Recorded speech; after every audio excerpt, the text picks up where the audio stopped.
She locked her little boy to his death, and the prosecutor showed her all her indignation. Kenton Brown cannot give you a victim impact statement. And there is nobody here in this courtroom from his family to give you a victim impact statement. The little boy that sat in his car seat and suffered for hours upon hours while his skin seared against the hot plastic of the buckle between his legs, with his little wet diaper stuck to him in the heat. There's nobody here to speak for Kenton today.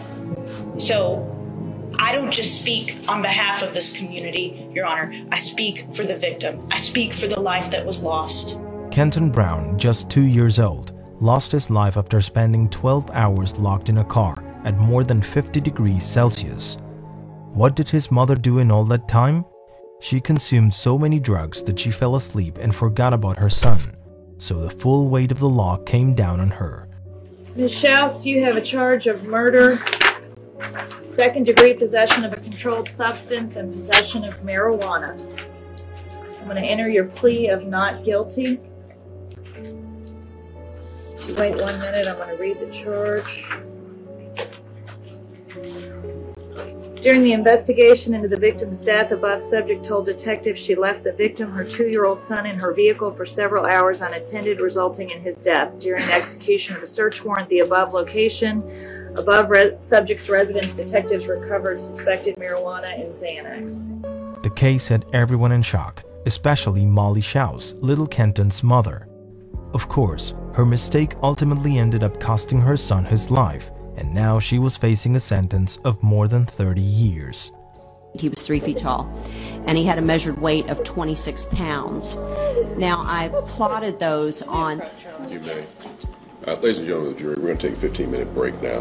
Okay, it's 11:10 now. I'd like to be outside of courtroom doors at 11:25, ready to come back in. The admonition is this: you are not to discuss this case. We don't allow anyone to discuss this case with you. There's no doubt in my mind that your emotions are genuine.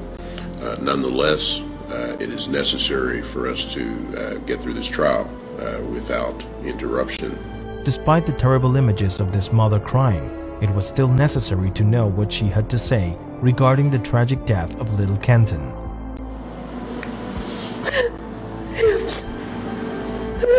I'm so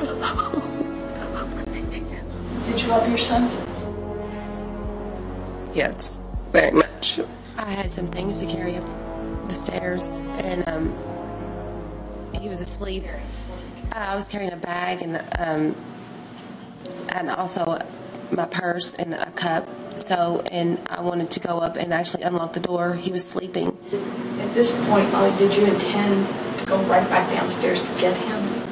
Of course I did. The next thing that happened was one of the worst things, one of the worst days of my life. And you said that what had happened with Kenton was an accident, right? Yes. But you didn't say that until Detective Stalvey and Detective Downs gave you that out, did you?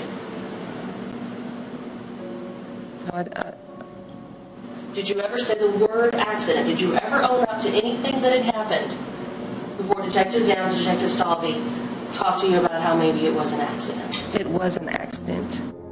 The whole trial had everyone feeling anger, sadness, and a myriad of other feelings. That's when Erin Mackenzie, attorney and prosecutor, finally couldn't hold back the tears after her intervention on little Kenton's behalf. I just needed to see that for myself, to have peace with this case. The sentence was going to be exemplary because everything behind the baby's death was truly horrible. Ms. Schaus, you chose the drugs over the life of your child. And so the court will sentence you today in accordance with the jury verdict. Murder will be 28 years. Possession of controlled substance first, 3 years. Criminal abuse, 2 years. wanton endangerment first 2 years. Each will run consecutive to the other. Total sentence is 35 years. Ultimately, however, Shouse wouldn't serve the sentence in its entirety because the Kentucky Supreme Court overturned it on the grounds that prosecutors weren't allowed to prosecute the culprit for a specific death such as Kenton's.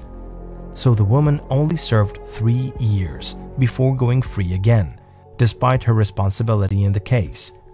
What happened left everyone shocked, even those who are only there to enforce the law.